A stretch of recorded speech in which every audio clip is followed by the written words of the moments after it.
Friends, welcome to Yamu's kitchen. இன்றைக்கி நம்ம என்ன பார்க்க போகிறோம்னா ஒரு சூப்பரான டேஸ்டியான புளிக்குழம்பு தான் பார்க்க போகிறோம். என்னென்னு பார்க்குறீங்களா? கத்திரிக்காய் புளிக்குழம்பு. ஸோ வாங்க ஃபஸ்ட் அதுக்கு தேவையான பொருட்கள் என்னென்னு பார்க்கலாம். ஸோ நான் இன்றைக்கி அதுக்காக பிஞ்சு கத்திரிக்காயாக, அதாவது சின்ன கத்திரிக்காயாக வந்து பின்னாடி எக்ஸ் ஷேப்பில் கட் பண்ணி தண்ணியில் போட்டு வச்சுருக்கேன். அப்புறம் பார்த்திங்கன்னா ஒரு சின்ன லெமன் சைஸ் புளி. அப்புறம் இதுக்கு வந்து வறுத்து அரைக்கணும். அதுக்காக ஒரு 10லேருந்து 15 சின்ன வெங்காயம், ஒரு சின்ன சைஸ் 2 தக்காளி, ஒரு 2 டேபிள் ஸ்பூன் துருவன தேங்காய், ஒரு அரை ஸ்பூன் சீரகம், அரை ஸ்பூன் மிளகு. அப்புறம் தாளிப்புக்கு பார்த்திங்கன்னா ஒரு பெரிய வெங்காயம் நல்லா ஃபைனாக சாப் பண்ணிக்கோங்க, ஒரு 6 பல் பூண்டு அதையும் ரஃபாக சாப் பண்ணி வச்சுருக்கேன், ஒரு கிலோ கருவேப்பிலை. அப்புறம் மசாலா ஐட்டம்ஸ் பார்த்திங்கன்னா மஞ்சத்தூள் அரை ஸ்பூன், மிளகாத்தூள் அரை ஸ்பூன், தனியாத்தூள் 1 டீஸ்பூன். இவ்வளோ தான் இதுக்கு தேவையான பொருட்கள். இப்போ வாங்க எப்படி செய்யலாங்கிறத பார்க்கலாம். ஸோ வந்து ஒரு பேன் வச்சுக்கோங்க. அதில் வந்து 1 டீஸ்பூன் எண்ணெய் விட்டுக்கோங்க. எண்ணெய் நல்லா காஞ்சதுக்கப்புறம் நம்ம வறுத்து அரைக்கிறதுக்கு தேவையான பொருட்கள் எல்லாத்தையும் ஆட் பண்ணி வறுத்துக்கலாம். ஸோ ஃபஸ்ட்டு இதில் வந்து ஒரு அரை ஸ்பூன் சீரகம், அரை ஸ்பூன் மிளகு, இது ரெண்டையும் ஆட் பண்ணிக்கோங்க. இது நல்லா வதங்கினதுக்கப்புறம் சின்ன வெங்காயம் ஆட் பண்ணிக்கலாம். இப்போ வந்து இதில் 10லேருந்து 15 சின்ன வெங்காயம் ஆட் பண்ணிக்கோங்க. இது கொஞ்சம் வதங்கினதுக்கப்புறம் நம்ம தக்காளி அந்த தேங்காய் ஆட் பண்ணிக்கலாம். தக்காளியை ஆட் பண்ணிக்கலாம். இது நல்லா வதங்கட்டும்.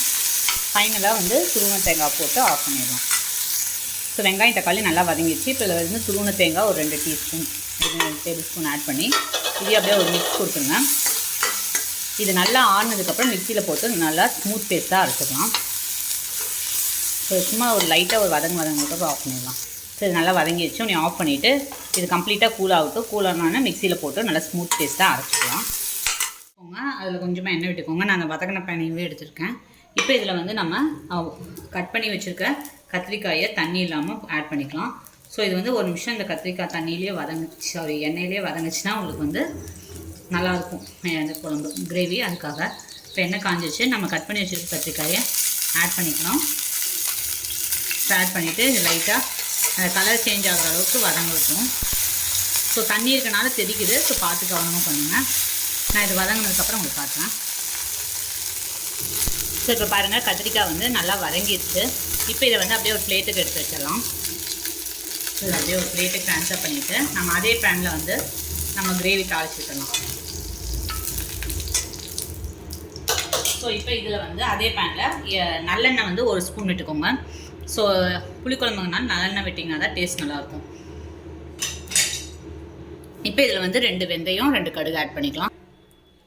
ஸோ இப்போ இதில் வந்து ஒரு 1/4 ஸ்பூன் வெந்தயம், கடுகு ஒரு 1/2 ஸ்பூன்.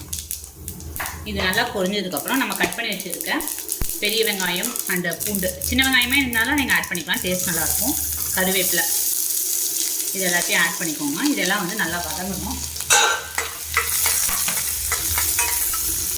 ஸோ இப்போ வெங்காயம் நல்லா வதங்கிடுச்சு. இப்போ இது கூடவே நம்ம வதக்கி வச்ச கத்திரிக்காயும் ஆட் பண்ணிக்கலாம். ஸோ இந்த வெங்காயத்து கூட ஒரு செகண்ட் அது நல்லா வதங்கட்டும்.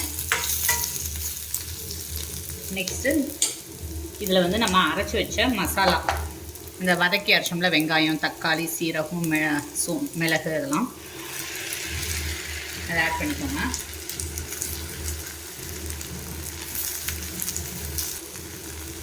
இதை ஆட் பண்ணிட்டு இது ஒரு மிக்ஸ் கொடுத்துருங்க. ஸோ இது வந்து இந்த பச்சை வாசனை போகிற அளவுக்கு வதங்கட்டும். ஸோ லைட்டாக நம்ம ஆல்ரெடி வதக்கி தான் அரைச்சிருக்கோம். பட் இருந்தாலுமே இந்த எண்ணெயில் லைட்டாக வதங்கினதுக்கப்புறமா நாம் இப்போ வந்து மசாலா ஐட்டம்ஸ்லாம் ஆட் பண்ணிக்கலாம். மஞ்சத்தூள் 1/2 ஸ்பூன், மிளகாத்தூள் 1/2 ஸ்பூன், உங்கள் காரத்துக்கு ஏற்றாப்புல கூடவோ குறைக்கவோ ஆட் பண்ணிக்கோங்க. மல்லித்தூள் 1 ஸ்பூன் ஆட் பண்ணி நல்லா மிக்ஸ் பண்ணிவிட்டு இந்த மிக்ஸி ஜாரை வந்து கழுவி கொஞ்சமாக தண்ணி ஆட் பண்ணிக்கோங்க.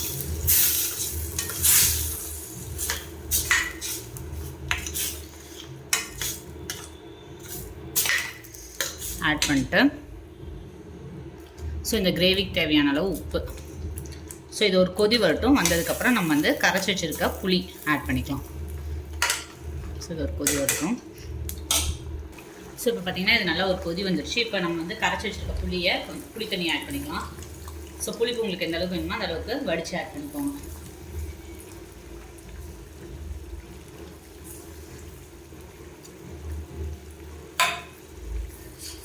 ஸோ ஆட் பண்ணிட்டு மிக்ஸ் பண்ணி விட்ருங்க. இது வந்து ஒரு கொதி வரட்டும். கொதி வந்ததுக்கப்புறம் நம்ம உப்பு காரம் எல்லாம் கரெக்டாக இருக்கான்னு செக் பண்ணிக்கலாம். ஸோ இப்போ வந்து கிரேவி பார்த்திங்கன்னா கொஞ்சம் திக்காகவே இருக்குது. ஸோ இன்னும் கொஞ்சம் தண்ணியாக, ஏன்னா கொதிக்கிறப்ப இன்னும் கெட்டியாயிரும், அதனால் இன்னும் கொஞ்சம் நான் 1/2 கிளாஸ் தண்ணியாக ஆட் பண்ணிக்கிறேன்.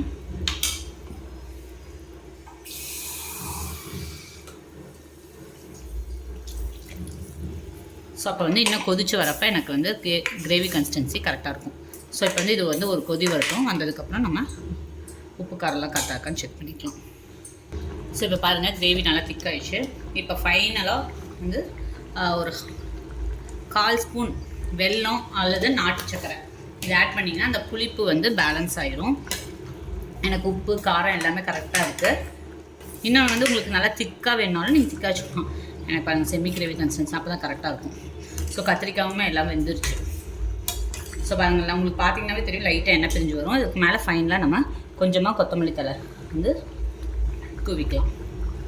ஸோ ஃபைனலாக கொஞ்சமாக கொத்தமல்லி தழை தூவி அடுப்பு ஆஃப் பண்ணிடுங்க. நம்ம சூப்பர் அண்ட் டேஸ்டியான கத்திரிக்காய் புளிக்குழம்பு வந்து ரெடி ஆயிடுச்சு. இது வந்து சுட சுட சாதத்துக்கு போட்டு நல்லெண்ணெய் விட்டு சாப்பிட்டிங்கன்னா செம்ம டேஸ்ட்டாக இருக்கும். ஸோ நீங்களும் இந்த டிஷ்ஷை வந்து வீட்டில் ட்ரை பண்ணி பாருங்கள். இந்த வீடியோ பிடிச்சிருந்துச்சுன்னா மறக்காமல் லைக் பண்ணுங்கள், ஷேர் பண்ணுங்கள், சப்ஸ்கிரைப் பண்ணுங்கள், பக்கத்தில் இருக்க பெல் ஐக்கானை ப்ரெஸ் பண்ணுங்கள். ஸோ நான் இந்த வீடியோஸ் போட்டாலும் உங்களுக்கு அப்டேட் வரும். தேங்க்யூ, பாய்.